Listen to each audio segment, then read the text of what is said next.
Alas 5, ayan na, nag-aabang na yung ating mga estudyante rito. Gutom na gutom na. Magandang araw mga ka-chicks. Another day, another chicks. Kakain na. Ito yung mga local banded natin.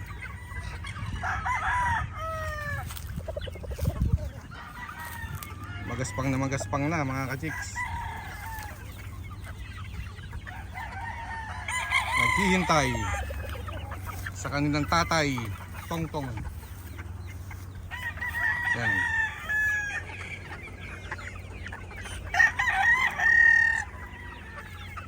Mga gutom na to.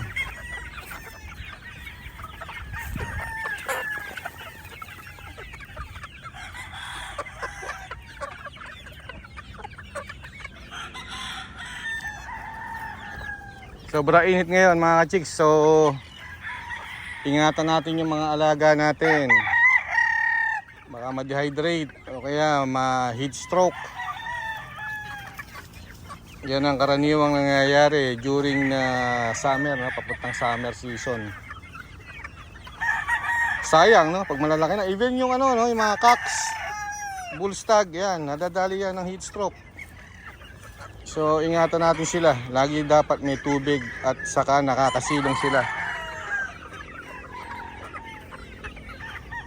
Hingal na hingal sila.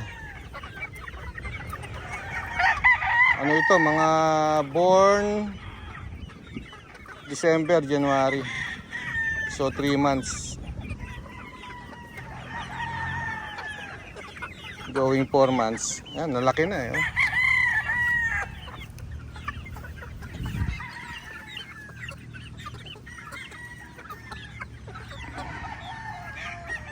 Ganda.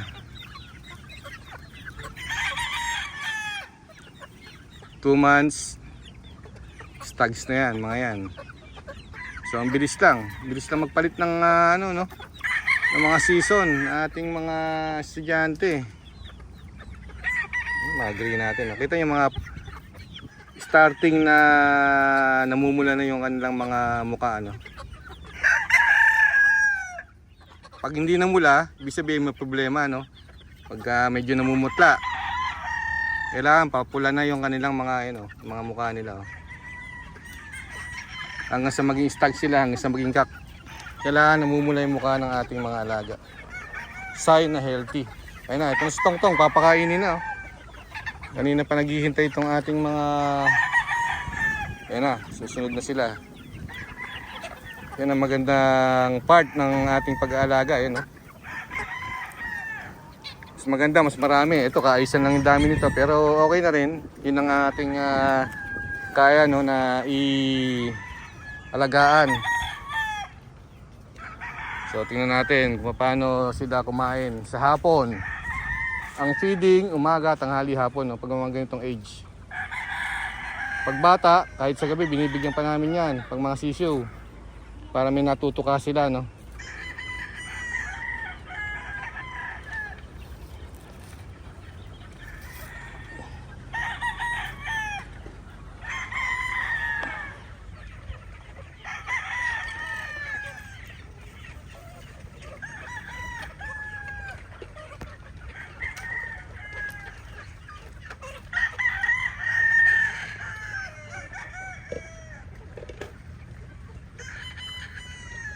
Yung early bird natin, na-harvest na natin. Nasa nasa hardening pen.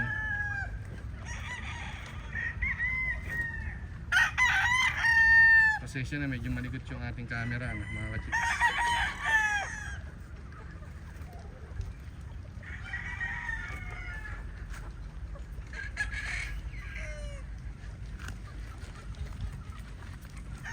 Palit ng tubig, sariwang tubig. May araw na vitamin sila. Supplement, Crumble pa yung binibigay natin dito, mga ka-chicks.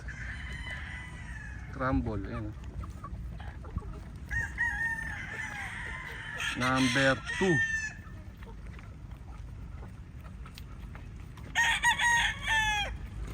marami-rami rin to, okay na rin. As long as healthy yung ating mga alaga, hindi naman paramihan yan. Marami nga, puro namumutla naman, so hindi rin maganda yan, kita nyo.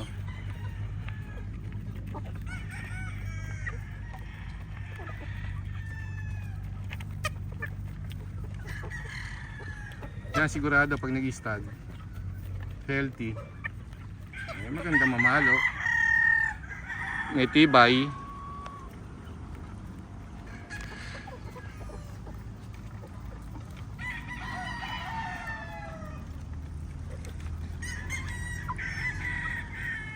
Kailangan maraming tubig para anytime na gusto nilang uminom, nakakainom sila.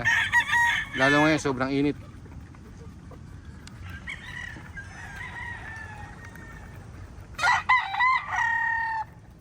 So mga 2 months, ito naman huhulihin natin. Lalagay natin sa hardening.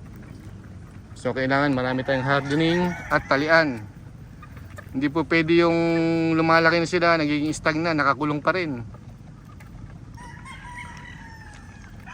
Kaya nga sabi ko nung una, alamin natin kung ano lang yung kaya nating alagaan. Kailangan maayos yung kalalagyan nila, no?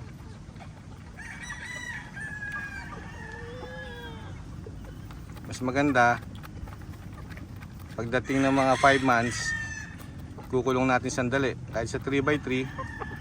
Then mapapansin nyo na kailangan na itali pagka nagmamature na sila as stags. Tatali mo naman ngayon, mas maganda nakatali, no? Tumitigas sila, na nag-improve yung muscle, nagmamature lalo yun, no? So start na sa stag. Meron tayo dito mga mga red, gray, white. Yung mga red natin, mga yan, mga sweaters 5K and Bruce Barnett. Yung mga white kelso, Casmina white. Yung gray, sweetness gray, python gray. Yan, mga subok na natin yan, mga linyada na yan. So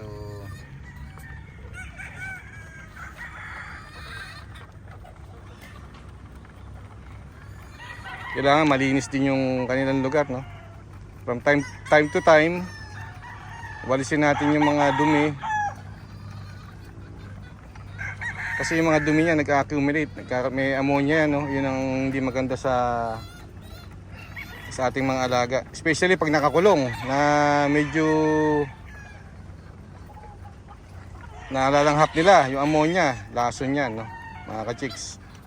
So mas maganda, mas maluwag. Tapos ilinisin natin yung mga dumi para maiwasan natin yung mga ammonia, no? Kita nyo, lalaki na, oh. Matatangkad, maganda yung katawan, magagandang kumain. Sign na healthy yung ating mga alaga. Walang nagkasakit dito. Well, may nagkakasakit, pailan-ilan, yung hindi maiwasan yun kahit walang breeder na hindi nakaka-experience ng ganun. Walang 100% perfect. Yan. So maganda na sa hapon, medyo papalamig na. Kaya lang sa tanghali, medyo talagang sobrang init, no? So make sure na meron sila masisilungan. Sobrang stress ang binibigay ng init na yan.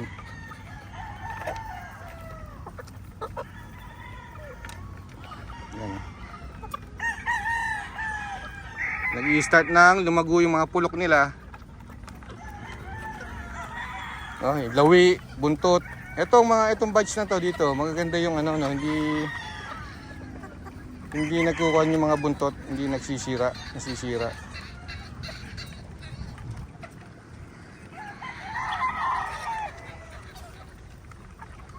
So hanggang sa mag-i-stag sila, maganda yung tubo ng buntot.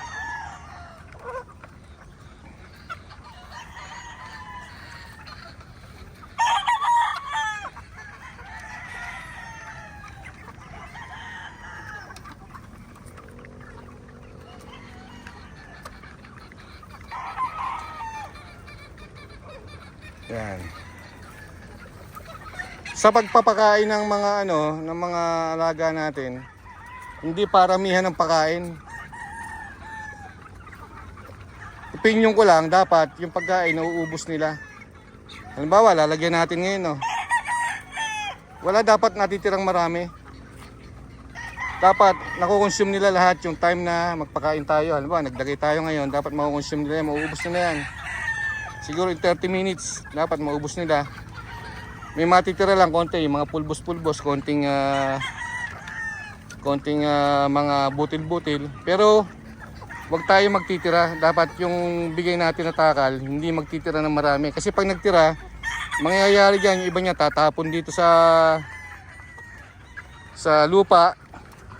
Yung iba matitira, maiinitan, mapapanis, tapos kakainin nila. So hindi magandang may tira, dapat ubos yan. Kaya katulad niya ng mga kachiks, oh. Yan, ubos na yan, oh. Ang natitira lang ng mga pulbos. Kaya lang tansyahin natin na dapat busog sila. Tama yung dami ng kinain nila. Huwag naman yung magkukulang, no. Alam nyo naman na kung paano, makikita nyo kung pagka nagkukulang yung nilalagay natin, no. So ayan, tama-tama lang yan.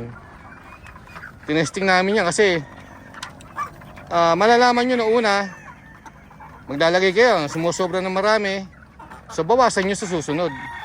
Pagka naman nakita nyo na ubos agad, na gusto pa nilang kumain, o dagdagin nyo sa susunod hanggang sa dumating kayo sa tamang sukat ng dami ng pagkain na nilalagay nyo, no? Ayan, nakita nyo, halos ang natitira ng mga pulbos, pero busog na sila, marami na silang nakain, lahat sila, no? Yan. Yun ang mga simple tips lang, no, na by experience natin. Sa iba siguro may ibang sistema. Tingnan nyo na lang kung ano yung mas magandang sistema, no. Hindi ko naman sinasabing sundin nyo yung sa akin, no. So yun yung sinasabi ko lang para ma-share yung aming ginagawa rito. Yan, okay. So see you at my next video, mga ka-chicks, no. Iikot-ikot muna tayo rito. At tingnan natin yung iba pa nating mga alaga. Okay? Mabuhay po tayong lahat. Shoutout sa lahat ng mga solid supporters ng Jerry Ginto Adventures and Lifestyle TV. Mabuhay po tayong lahat. Siyempre, thumbs up.